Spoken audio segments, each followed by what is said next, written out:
టాలీవుడ్ ఇండస్ట్రీలో నటుడిగా, కమెడియన్గా 100కు పైగా సినిమాలో నటించి మంచి గుర్తింపు సంపాదించుకున్నారు ఫిష్ వెంకట్. ఈ మధ్య కాలంలో అనారోగ్య సమస్యల కారణంగా మరణించారు. అయితే ఆయన కిడ్నీ ఫెయిల్యూర్ సమస్యతో బాధపడుతూ హాస్పిటల్ పాలయ్యారు. తమకు ఎవరైనా సహాయం చేయాలి అంటూ తన కుటుంబ సభ్యులు అటు ఇండస్ట్రీని, ఇటు ప్రభుత్వాన్ని కూడా వేడుకున్నారు. అయితే ఇండస్ట్రీ నుంచి ఎలాంటి స్పందన లేదు. అలాగే ఫిష్ వెంకట్ మరణించిన సినిమా ఇండస్ట్రీకి సంబంధించిన సెలబ్రిటీస్ కూడా ఎవ్వరు కూడా ఆయన మరణంపై స్పందించలేదు. ఇదే టైంలో టాలీవుడ్ చిత్ర పరిశ్రమపై పెద్ద ఎత్తున విమర్శలు వచ్చాయి. ఇలా సినీ ఇండస్ట్రీ గురించి ఫిష్ వెంకట్ విషయంలో విమర్శలు రావడంతో తాజాగా నిర్మాత నట్టికుమార్ స్పందించారు. ఈ సందర్భంగా నట్టికుమార్ మాట్లాడుతూ ఫిష్ వెంకట్కి గత కొంతకాలంగా సినిమా పరిశ్రమతో పూర్తిగా సంబంధాలు తెగిపోయాయి.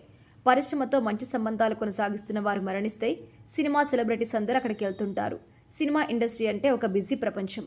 ఎవరి పనిలో వాళ్ళు బిజీగా ఉంటారు. ఇక్కడ ఎవరు మరణించారు ఏంటి అని తెలుసుకునే అంత టైం కూడా ఎవ్వరికీ ఉండదు. ప్రస్తుతం నేను చేసే వ్యాఖ్యలు ఫిష్ వెంకట్ కుటుంబానికి బాధ కలిగించవచ్చు. అయితే రేపు నా కుటుంబానికి కూడా ఇదే పరిస్థితి రావచ్చు అంటూ మాట్లాడారు. ఫిలిం ఛాంబర్తో నిత్యం టచ్లో ఉన్న వారికి ఏదైనా జరిగితే సినిమా ఇండస్ట్రీకి సంబంధించిన వాళ్ళు వెళ్తారని తెలిపారు. ఇక ఫిష్ వెంకట్ ఎప్పుడూ గబ్బర్ సింగ్ గ్యాంగ్తో టచ్లో ఉంటారు కాబట్టి తను మరణిస్తే వాళ్ళు మాత్రమే వెళ్లారని, ఇండస్ట్రీతో ఆయన టచ్లో లేకపోవడం వల్ల ఎవ్వరూ వెళ్ళలేదు అని క్లారిటీ ఇచ్చారు. అలాగే ఫిష్ వెంకట్ మా అసోసియేషన్ల మెంబర్ కూడా కాదు, కనీసం ఆయనకి సభ్యత్వం కూడా లేదు అని నట్టికుమార్ తెలిపారు. సినిమా ఇండస్ట్రీ నుంచి సహాయం వస్తుందని ఎవరూ ఆశించకండి. రేపటి గురించి ఆలోచించి ఎవరి జాగ్రత్తలో వారు ఉండాలని తెలిపారు. ఫిష్ వెంకట్ కూడా సినిమా ఇండస్ట్రీలో కొనసాగుతూ భారీగా సంపాదించారు. ఈయన రోజుకి 3,000 రెమ్యునరేషన్ తీసుకునే స్థాయి నుంచి 30,000 తీసుకునే స్థాయికి ఎదిగారు. మన దగ్గర డబ్బున్నప్పుడే జాగ్రత్తగా కాపాడుకోవాలని సలహాలిచ్చారు.